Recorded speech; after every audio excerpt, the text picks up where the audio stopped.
Hey, it's time for the off-season Sideline Report edition. I'm Jamie Hudson alongside Oliver Maroney. Good to see you, Oliver. I haven't seen you in a while. I know, it feels like a long time. It does. How's your summer going? It's going pretty well. How about yourself? Oh, it's been good. It's been good. Now, we have a lot to talk about, and we never got a chance to kind of, tie up and kind of do this review of the Blazers season. Yeah. So let's do that now. Your Certainly. final thoughts of the Blazers finishing in the second round of the playoffs. It was a surprise to all of us. I mean, we talked about this at the beginning of the season. This team may have gotten 30 wins if we're lucky, and now we're looking at a second round out. I was really impressed with the way they handled themselves on and off the court throughout the season, Right. as well as in this Golden State series specifically. I mean, we lost to the eventual runner-up and could have been NBA champion had it not been for a Kyrie Irving game-winning three-pointer. So, I mean, in the long haul, I mean, the Blazers terrifically overachieved what they were supposed to do. What are your kind of takes on what the Blazers should do this offseason? Looking to the offseason, I mean, when you come off a season that they just had where you blow away expectations, now this next season, I think it's going to be difficult because you want to at least stay at the level you were playing at, or you want to get better. But how are you going to get better? I think what they've got to do and what everyone's talking about is getting a big that can score. Nothing against Mason Plumlee. He's a great passer. I mean, I've said before, I think he could run point guard for a big guy because, I mean, he's got the athletic ability. Yeah. But we didn't see him score. So imagine if you can see Mason Plumlee coming off the bench and you've got a guy going in and scoring like, let's say, a DeMarcus Cousins. Hey. Now, I know a lot of people get scared of when you say the names DeMarcus Cousins or Dwight Howard. But honestly, I've seen DeMarcus Cousins and Damian Lillard interacting. They're really close, or so it looks like. And I think if anyone can kind of tame DeMarcus Cousins, it would be Damian Lillard and head coach Terry Stotts. Dame and taming, I guess you could say, or Dame and the tame. So, yeah, I mean, looking at it, I think that's the number one offseason goal, I guess you could say. But then there's also the question marks behind Alan Crabb and the question marks behind all the unrestricted free agents. We still have Gerald Henderson, who made a huge marketable improvement from when he began the season to where it ended. I mean, he was a very, very good role piece for this team, a 6th, 7th man on the team.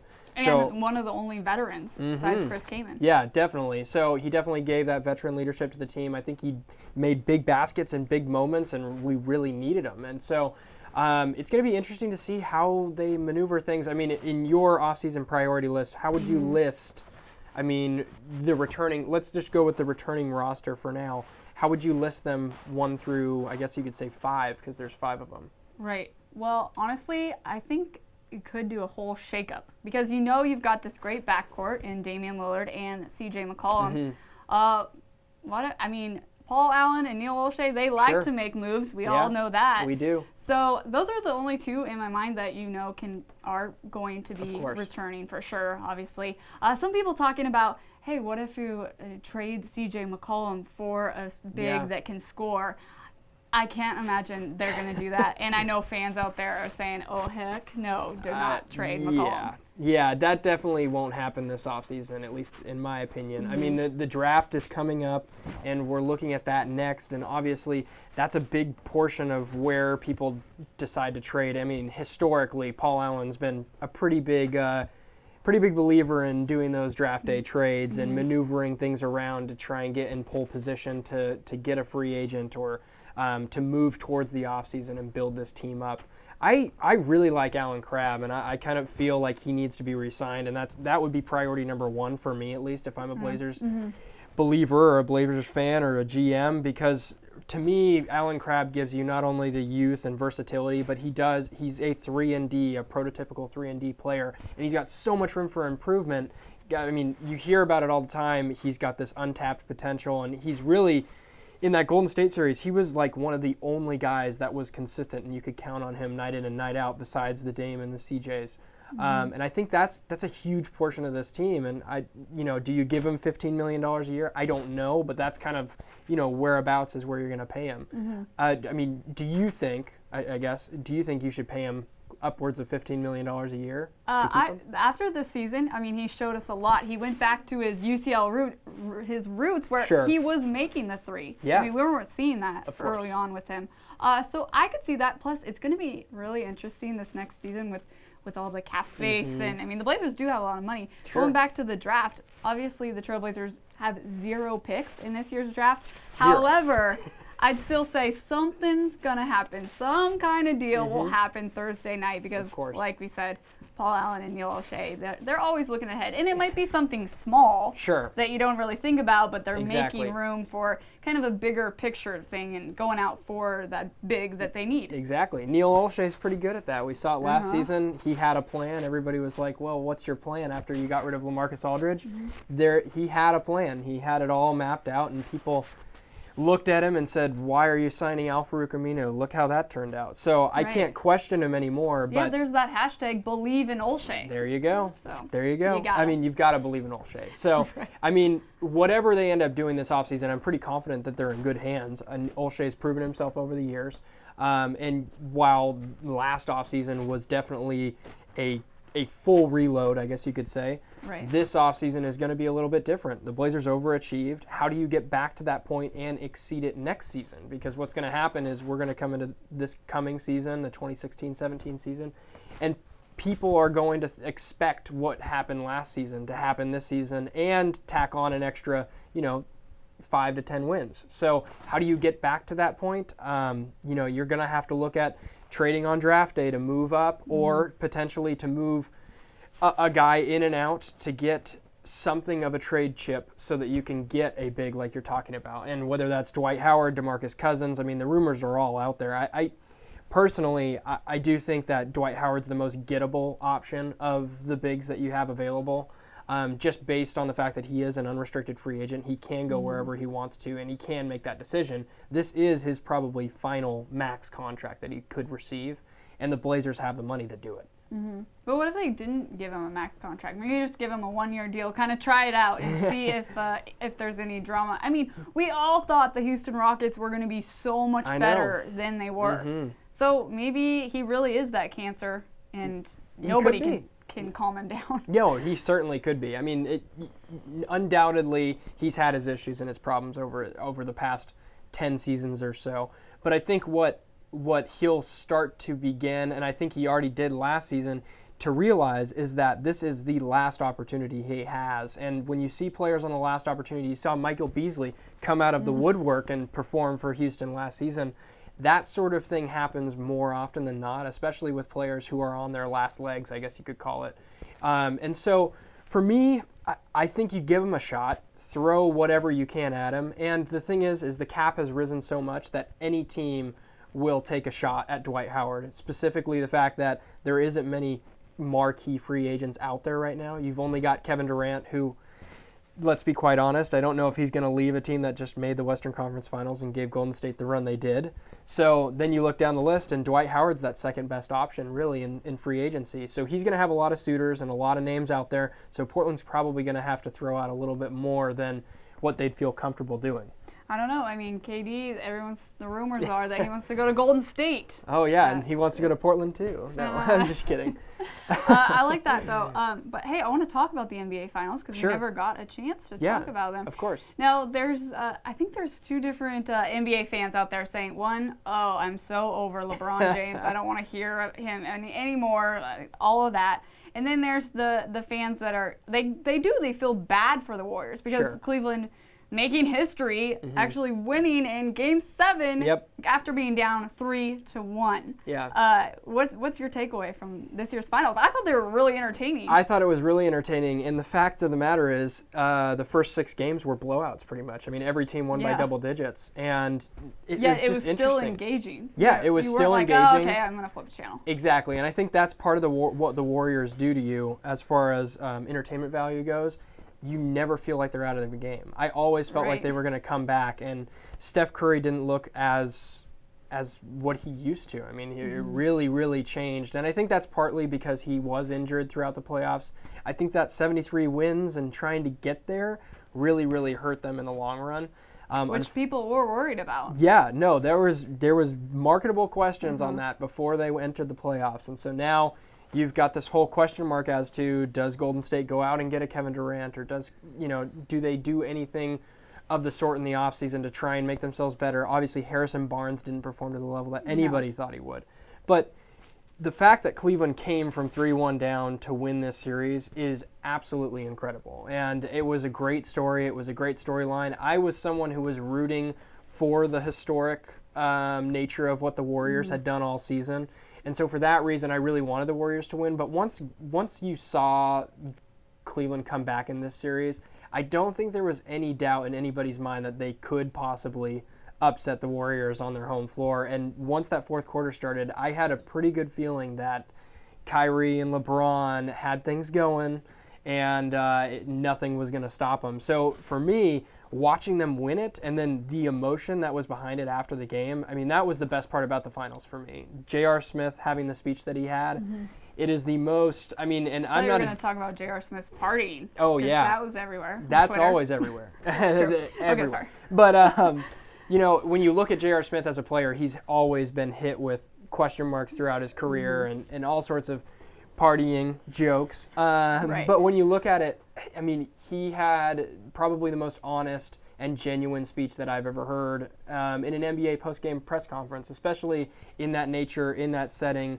And so for me, J.R. Smith did a lot of things for the NBA fan that really made people realize, like, wow, this is a lot bigger than just basketball. The series was great. The finals was great. Obviously, record ratings. So the NBA is loving life right now, and it went to Game 7 after that Draymond Green suspension. Now, well, that's the thing. That's what I want to talk about, the suspension. That's where things really went downhill for the Warriors. They have to have Draymond Green. I talked about him when the Blazers were playing the Warriors, how he's the glue guy with Andre Iguodala. But his defense was tremendous, as it's been. Yep. But also, he had like 32 points in Game 7. Oh, yeah. I mean, I think he should have been the Warriors. If the Warriors had won, he should have been the MVP. Yeah, clearly. And that was the case. I mean, Draymond Green was the difference maker in that game just to keep the Warriors in that game. So, so after he got suspended, I think it really let out his sails because he thought, oh, God, I don't want to get fined or suspended again. Sure. Like, I don't want something to happen again. So he kind of held back. And that's not his game. No. His game is in your face. Hey, I'm that's Draymond how he makes Green. His money. Yeah, exactly. No, that's how he has developed in the NBA. That's how he is in the league. And you see guys like Patrick Beverley and other guys along those lines. Right. They use their emotions, they use their aggressiveness, they use the nature in which they play with at this incredibly high competitive spirit,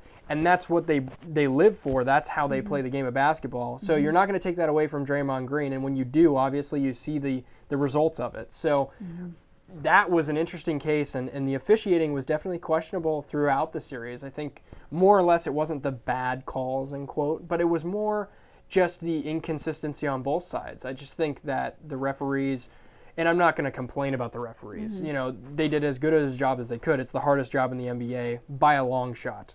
But when you look at the series overall and you look at the fact that Golden State, in those first 3 or 4 games, it was reffed and officiated differently than it was throughout the final games.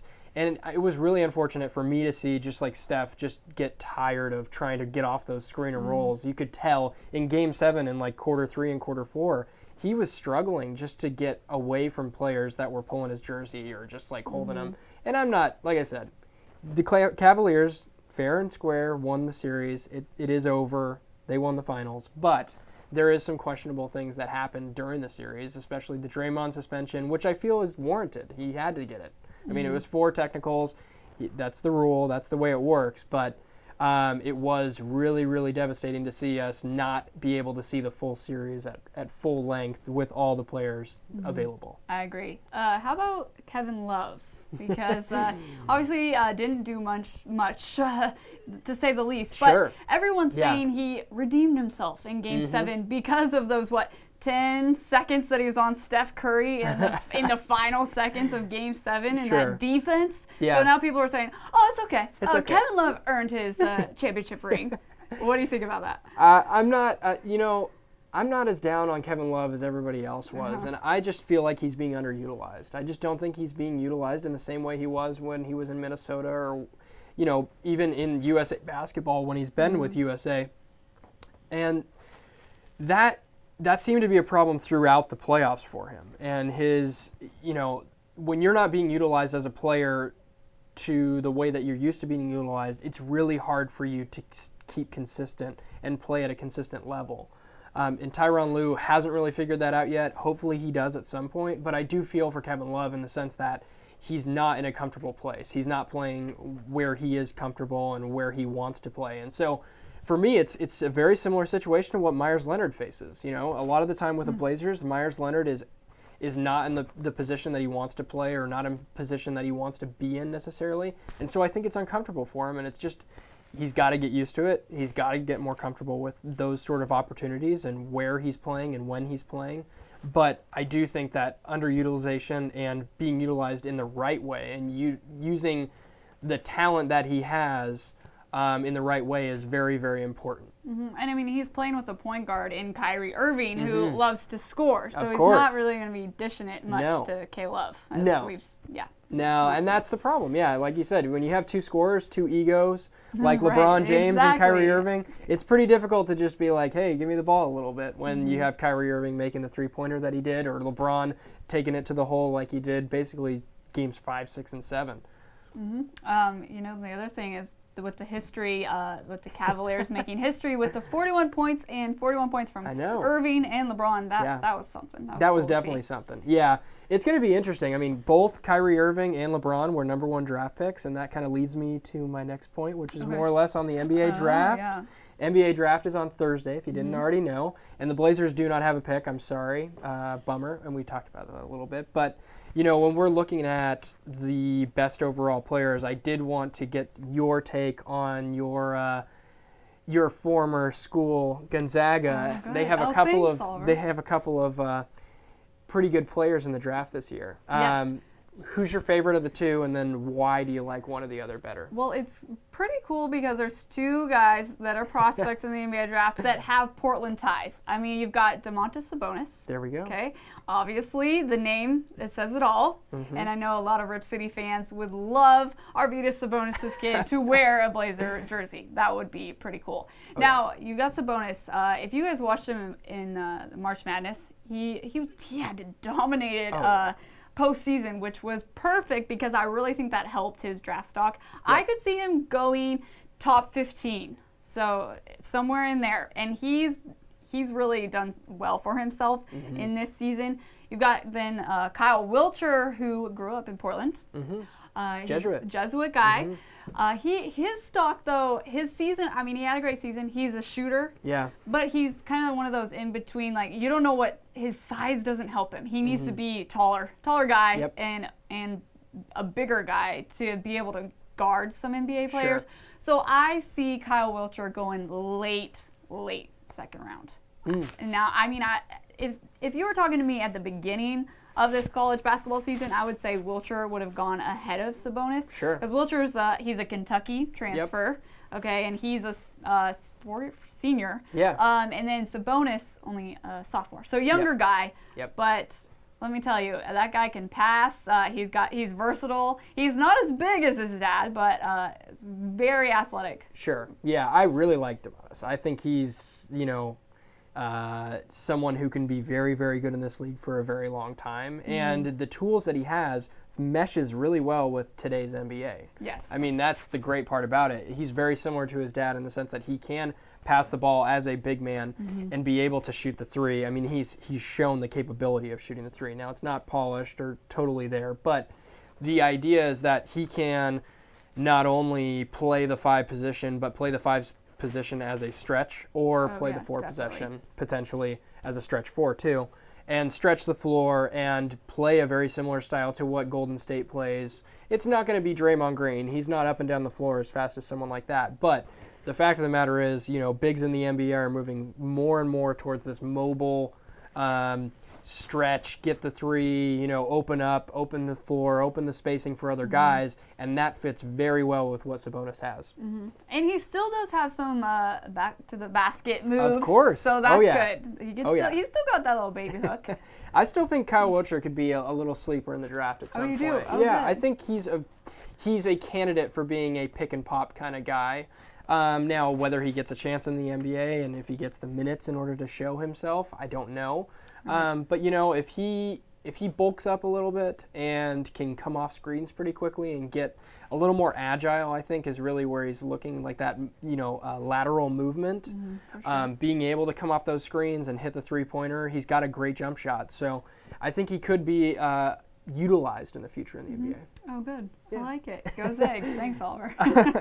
But let's talk about the top 5 picks or so in the draft. If you were to choose, and this is Blazers hypotheticals here. If the Blazers were to trade for one player in the draft, who would you want and why?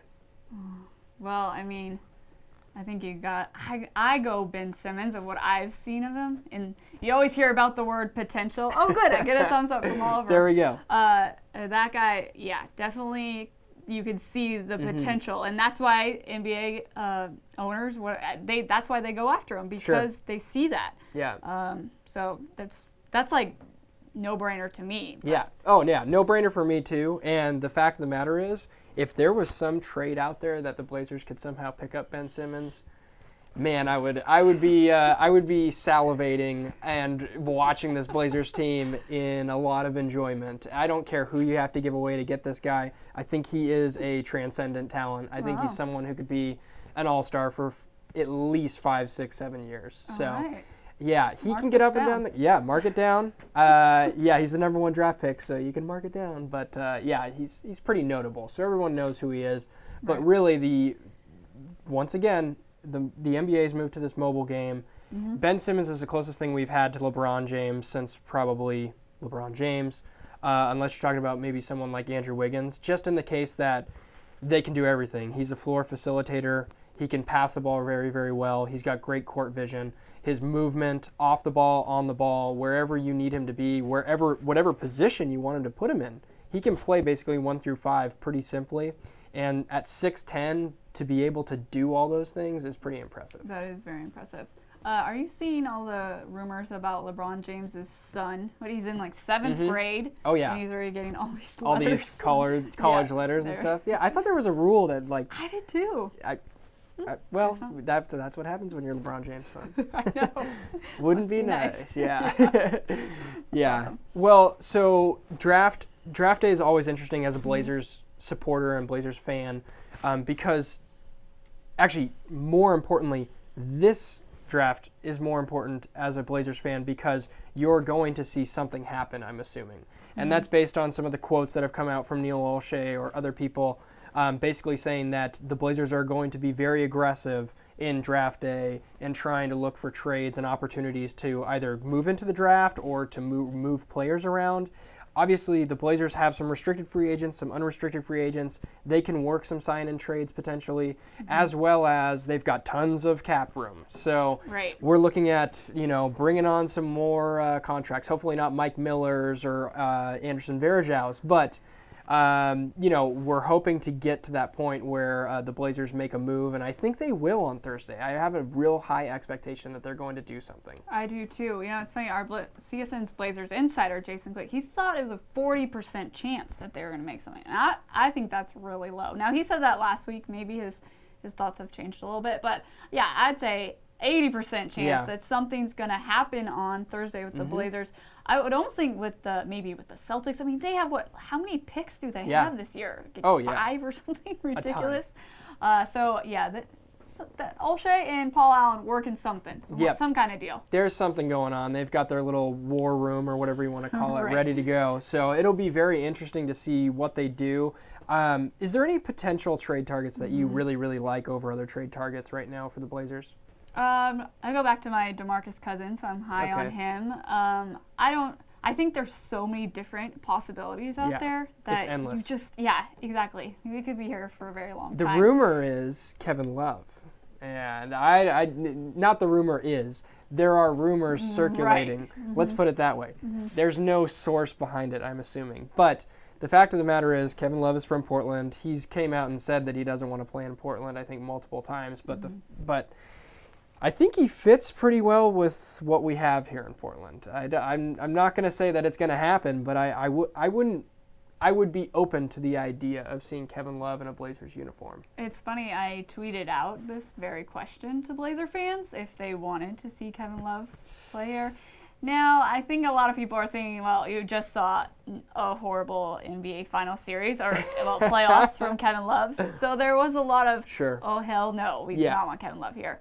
But you got to think of it as, okay, he had a bad playoff. So I'd give him a chance, but I don't know that he does fit in as well as you think he does. I don't know. I go back and forth on Kevin Love. Yeah, especially after the series. I guess I need to not think about that.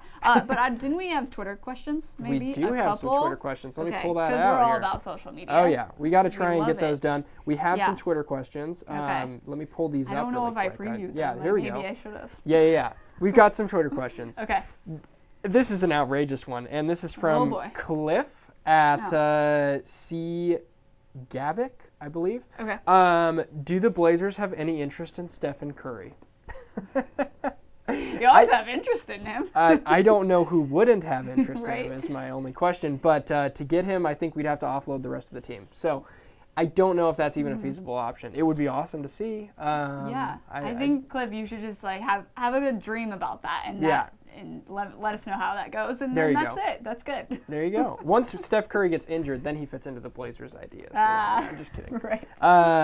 But the next question actually is, we've got, what's the number one priority for the Trailblazers this offseason? Okay. Well, we talked about it a little. I mean, for me, did. I think it's obviously bringing in a big that can really score. That's what they're really missing. I mean, obviously the backcourt, phenomenal. Sure. So if you can get that one more piece to score, because we talked about it so many times on the Scoop on csnw.com, right? You love the Scoop, right, Oliver? The Scoop. Perfect. There you go. We talked about it, though. There's always that third guy that it's like it was rotating. You either had Alan Crabb step up, be the scorer. You had Aminu or Gerald Henderson at different nights. But there wasn't that third guy that was so consistent that you could count on every night. I know. Yeah, and it was painful to watch sometimes just for any of the bigs in the Blazers rotation, just because of not necessarily their lack of talent or skill, but the lack of versatility with them. Yeah, you just can't. Yeah, you can't figure. Mason Plumlee gives you X, but he doesn't give you X, X, and X. So then you have to kind of move them in and out, and so there's always plus and minuses to each of them, and there's always going to be with players, but the list of minuses for all of our bigs really show up when we play against a guy like Brook Lopez or a guy like DeMarcus Cousins, who's lit up the Blazers over the years. So I think getting that big who's versatile on offense and on defense would be a huge, huge help. I actually think the most important thing this offseason is very similar to yours, but I think finding the right person to run a pick and roll with Damian Lillard, because I think we've seen a ton of success with that. But the fact of the matter is the bigs that we have cannot finish at the basket. And I think with the right big, doing the pick and rolls, specifically seeing how well Steph and Draymond and Steph and Bogut have worked together, that is really the role model or the piece that I'm looking at specifically, because I think Dame can do that exact same thing.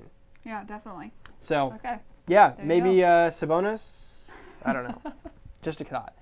So the next one we have here, why did the Blazers reduce head coach Terry Stotts' contract from 5 to 3 years? That is a good question. I was wondering that too. I don't know. No, you go ahead. No, go for it. It's got to be something with his agent and giving him the flexibility and freedom to be able to, when the cap goes up again, renegotiate later on. Exactly. And that's my assumption here. It gives him a little more out, a little more freedom, and the ability to be able to, go elsewhere if he wants to. So, I mean, that I think is the biggest decision maker of all. I do think that he was paid underpaid, to be completely honest. I mean, Dwayne Casey got exactly the same almost as Terry Stotts did. And Dwayne Casey, to me, is not half the coach that Terry Stotts is. So for us in Portland, we're getting a bargain right now with Terry Stotts. So don't get mad at the guy. Right, for sure. But yeah, so that was kind of some of the questions that we had available there. Cool. I think there's a couple more questions that I would like to ask you personally and kind of figure out. Fire away. All right. So if you were to pick any free agent that is available, an unrestricted free agent, who would it be? And take out Kevin Durant. Let's do realistic options for the Trailblazers moving forward. And I think the answer is pretty obvious, but it may not be. Well, you talked about it earlier with Dwight Howard. And it's interesting because I know a lot of people talk bad of Dwight Howard and his whole mentality. But there was a game in Portland when the Rockets, it was later in the season, when the Rockets were visiting the Blazers. And it was really interesting to me because I've always been one of those people that was kind of not high on Dwight Howard as a person, or you know however you want to say that. But after that game, he went over to the Blazers huddle. He was kind of like in their huddle because, you know, after the Blazers win, they come to the middle of the court. And I thought, well, that's weird. But he was kind of like patting everyone on the back. And somebody made a joke that, Dwight Howard, he just wants to be with the Blazers right now. There you go. And then he took off his jersey, gave it to a Blazer fan. I mean, it was like the nicest, coolest Dwight Howard I'd ever seen. So I thought, okay, well, there's this side of him. There's a softer side to Dwight Howard. I don't know, but I thought, again, it kind of fits in with my DeMarcus Cousins thing. I mean, you want to take a talented guy, and you just want to take a chance on him because even if he's that cancer that people say is, well, but that talent, how can you not take a chance on that? Yeah, and bottom line is the Blazers have tons of cap room. There's really no point not to throw money at guys like this. If the Blazers want to get better, and Casey Holdall, I talked to him earlier, and he was telling me basically that if you want to get to the next level, you're going to have to sign a marquee free agent, and it hasn't happened in Portland for years. And that is a huge draw to be able to get other free agents to come and other people to be able to want to play with this team. While Dame is a great player and he's a great ambassador of this game and a great person on and off the court for the Blazers, he still needs to find a way to be able to recruit these free agents, these big-name guys. And I think he's, if we can get a guy like Dwight Howard, whether or not he actually even performs, the fact that we even got him to Portland is more or less just absolutely what we need. It was interesting because NBA analyst David Aldridge, he said that Portland could be actually a destination of off-season moves of free agents wanting to come here because they saw the Damian Lillard, C.J. McCollum backcourt and what the Blazers were able to do after losing their 4 starters. And let's be real. I mean, Portland's got great food. We've got Voodoo Donuts. That's true. Who was it that came to Portland? Well, not because of the food, but they mentioned the food. Yeah, J.J. Redick on his podcast actually mentioned that his favorite food city in the United States is Portland. Boom. That's where he likes going. That's where he loves to eat. So, he talked about it quite in depth, actually, with Brandon Roy, of all people. That's right. So, it's very interesting, but people around the league are starting to see Portland as a place that they would like to go. Now, is it the big market? No. And that's still, I think, even though people push that down a little bit because of social media and other things, I still think that is something that free agents really care about. And so we'll see this offseason how it works out. I'm really intrigued and interested into how far they get down the road with these guys. If they get to the point where they're coming to Portland and visiting and, really chauffeuring them around the city, or if it's really just mumbo jumbo and a lot of rumors and a lot of other stuff that people, are making up at this point. Right. I know. I'm anxious to see what happens. I know. It's going to be an interesting offseason. It is. I know. Can't wait. I'm curious to see what happens to Kevin Durant. Because there is that talk of maybe he could go back home. That would be amazing for the Western Conference. Let's ship him out to the East. Let's get him to the Eastern Conference. There's a real shot at number 2 seed now. No, maybe 3. I don't know. Yeah. But I mean that there's one more, and this is kind of a fun question. Okay. There's one more thing that I was going to ask, and that is, what would lure a free agent to come to Portland? Besides the basketball. So let's take out the basketball portion. Oh, okay. I think, because I'm not from Portland, and I think it's a beautiful city. I mean, you have to get past the fact that the rain, but it doesn't rain as much as it does in Seattle, so that's what I always think about. It could be worse. So it's a beautiful city here, and I mean, everyone is so nice, and the crowd is awesome. I mean, Blazer players talk about how playing at home really helps them. Damian Lillard won the Pro Athlete of the Year for the Oregon Sports Award, and in his acceptance speech, he talked about how not only do Blazer fans help at home, they help on the road because they help them with social media, like writing, tweeting, doing all these things, and then the guys read the comments, and it helps. Sometimes it might not help, but no, he said that the fans definitely help both at home and on the road, which I thought that was interesting. So obviously the fans, and I think Portland it's just a big enough city, but not that big. So maybe if you don't like the big city hustle and bustle, I don't know. That's there you what go. I would Dwight say. Howard. Yeah. Did that work as a recruitment? I don't know. I think that's a pretty good recruitment video. Thank you. Okay, I'll keep working on that. Trailblazers, yeah, put it on your, website or something. Maybe not quite yet, but okay. And the food. we'll work on it. Seriously, the food is so good. The food is everywhere. I mean, you can go anywhere, virtually anywhere in the city, and get some good food, and so I think that's a big draw. I think actually more proximity to everything. I mean, you've got the beach if you want to go to the beach. You've got LA that's only a couple hours away. You've got Las Vegas that's only a couple hours away. It's pretty close. You can fly pretty much anywhere within a couple of hours. And I think travel takes into account a lot of that stuff for a lot of NBA guys. So I don't know. Yeah. Could be a possibility. Dwight Howard, I'm calling your name. Well, DeMarcus Cousins in your case. But I am, yeah. I wouldn't mind seeing Sabonis. Oh, good. Yeah. Except I think he'll need a couple of years. I mean, he'll come in right away and make a splash, but not a big splash. No. So.